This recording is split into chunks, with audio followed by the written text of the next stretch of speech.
Ei, hola, com va? Espero que hàgiu passat unes bones vacances de Setmana Santa, que us hagin portat una moneda grossa i que us estigueu gaudint. Jo, per la meva part, aquí he estat una mica també de vacances, no he penjat vídeo, però bueno, Setmana Santa. I, bueno, doncs tornem a la rutina, a penjar un vídeo cada setmana, parlant del dibuix o d'alguna cosa similar. Aquesta setmana parlaré d'una cosa que no he estat parlant massa. Més que res perquè tot ho he dibuixat sobre digital i no li he donat massa importància. Però crec que és important que em parli una mica. Aquesta setmana parlaré sobre quins tipus de papers hi ha per dibuixar. Perquè sincerament, triar un bon paper ajuda bastant a l'hora de dibuixar, els acabats. El material és diferent, hi ha sensacions diferents i és bastant important. Vale, el primer tipus de paper del que volia parlar és el típic amb el que tots hem dibuixat quan érem petits. Aquests folis blancs. Els típics d'impressora, que són prims. Això, per dibuixar, no serveix. Això, més que res perquè estan preparats per suportar tintes. Normalment aquests papers, quan els toquem amb les... Mireu, no sé si es veurà. Va, si es veu una mica aquí, no sé si es veurà bé a la càmera, però bueno. Ja està mig doblegat per la suor. Això suporta la tinta. Més que res està fet per imprimir, no per toquetejar amb la mà. Què passa?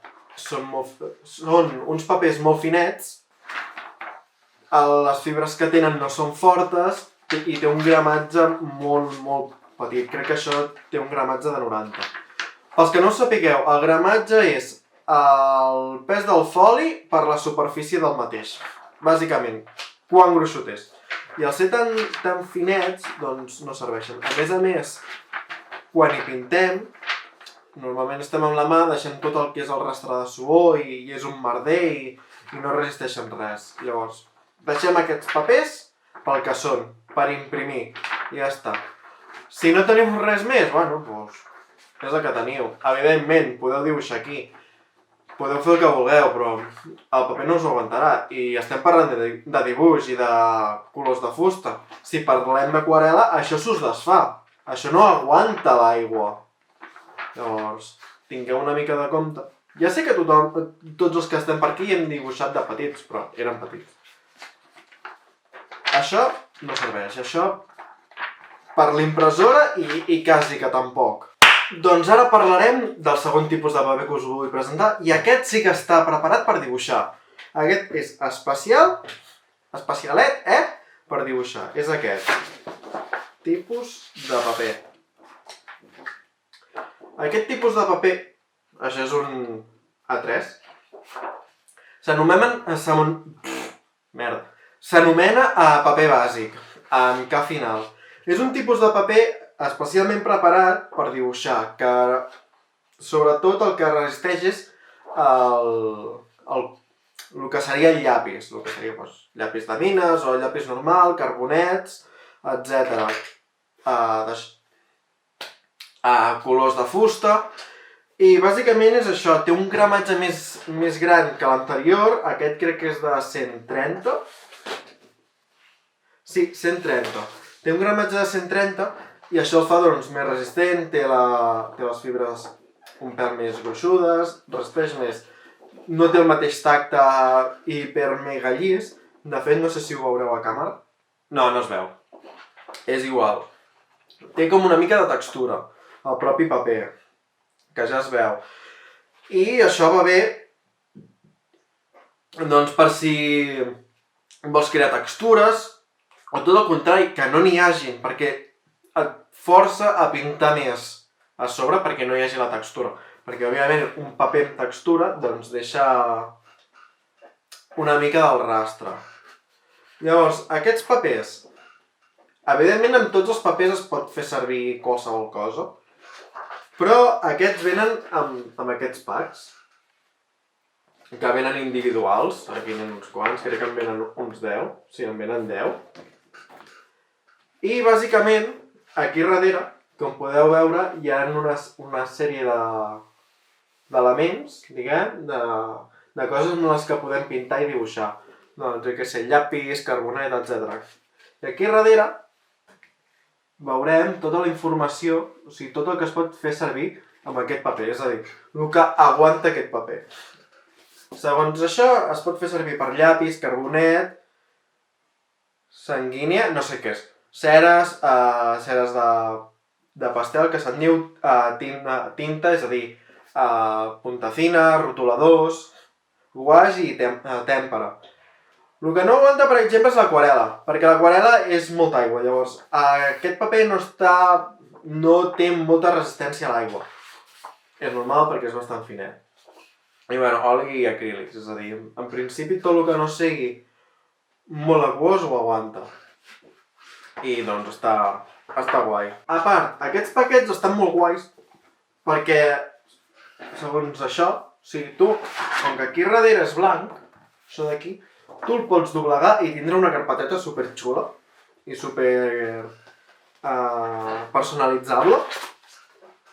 I està guai. Més d'un treball a la universitat l'he entregat amb això del revés. Està bé, de fet, ho vaig fer a partir de que un professor ens ho va dir, que servia per això i dius, hòstia puta, que guapo. Però bueno. De tipus de paper bàsics n'hi ha moltíssims. Jo en tinc de dos tipus, que és el que heu vist abans, que és de 130, i aquest, que és de 370.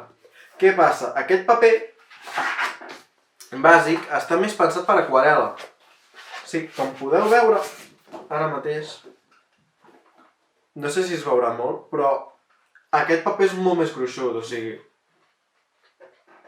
si doblego més ja s'emmarca. Llavors, llavors clar, al tindre més gramatge, al ser més gruixudet, doncs aguanta molt millor el que són coses amb molta aigua o oli, etc. De fet, aquí darrere ho diu que aguanta tot, està especialment per aquarela, guaix, tèmpera, oli i acrílic. De fet, aquí darrere, que se m'ha oblidat dir, hi ha dos tipus de boletes. Les boletes que estan plenes, les negres, que és per el que és ideal el paper, i després un cercle buit que bàsicament és, diguem, el que pot suportar però que no és el recomanable. I després l'altre, que està buit, que és que no es fa servir.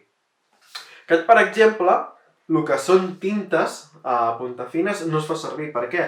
Doncs perquè és molt probable que al ser tan gruixut absorbeixi molta tinta i el que volem, per exemple, amb un punta fina és que quedi la línia fineta.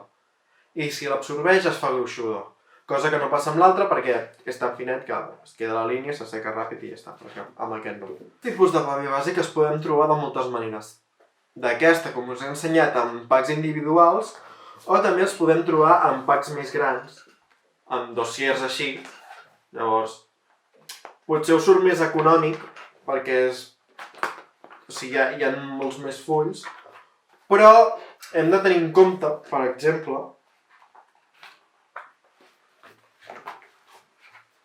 que hi ha aquí una línia, un tantall, diguem, per si vols treure el paper. Després també crec que aquesta marca és un pèl més...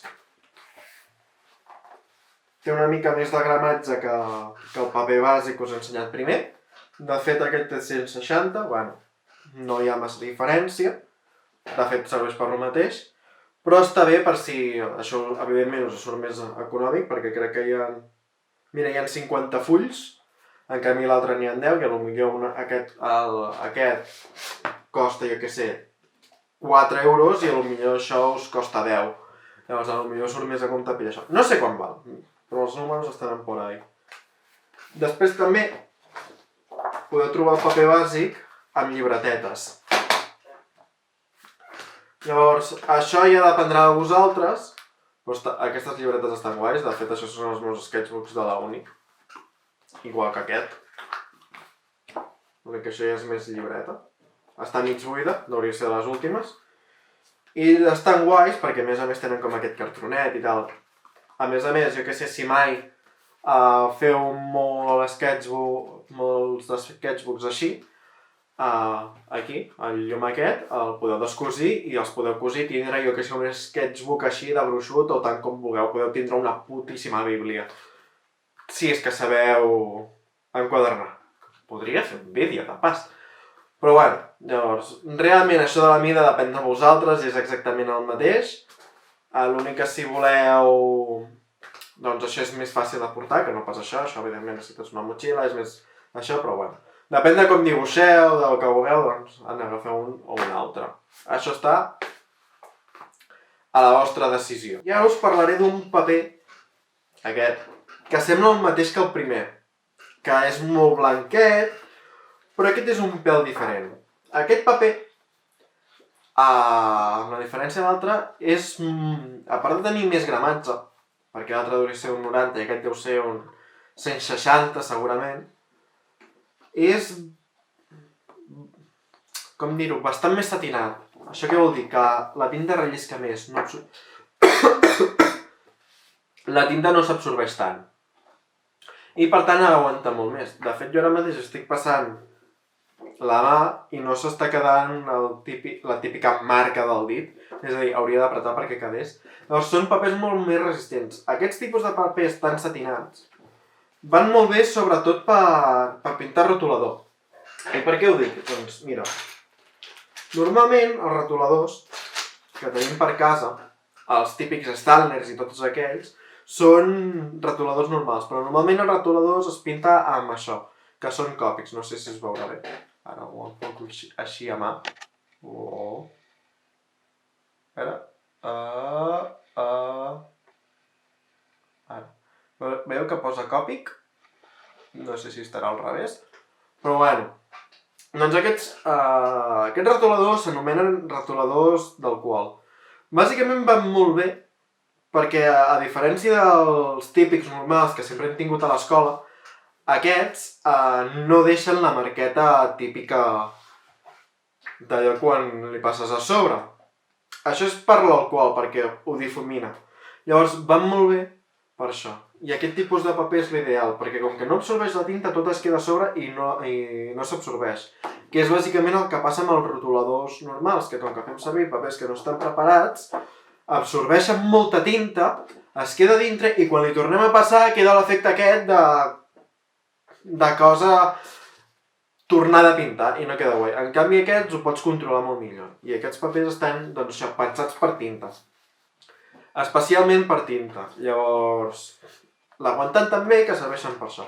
Doncs normalment si, jo què sé, si hi ha algú per aquí que estigui pintant amb això, fer servir papers d'aquests, doncs servirà millor. Us servirà molt més que no pas fer servir els típics d'impressora que bàsicament els bufes i es desfan. I fins aquí el vídeo d'aquesta setmana, espero que us hagi servit bastant, que a mi també m'ha servit, més que res perquè he tornat una mica el que seria el paper, que sempre està bé tornar-hi, i està guai. El paper té alguna cosa que el digital no té, vulguis o no, no sé, el digital és com més fred i això és com més proper, bueno, més que res perquè és físic, suposo, i és el que estem tots, el que ens hem acostumat tots. Però bueno, i ja sabeu, si voleu donar-me més suport, em podeu seguir a Instagram, Twitter i TikTok, i si us ha agradat el vídeo li podeu donar un like, podeu comentar per si teniu algun dubte del que sigui, compartir per si sabeu d'alguna persona que li pugui interessar i sobretot us podeu subscriure. Vinga, ens veiem!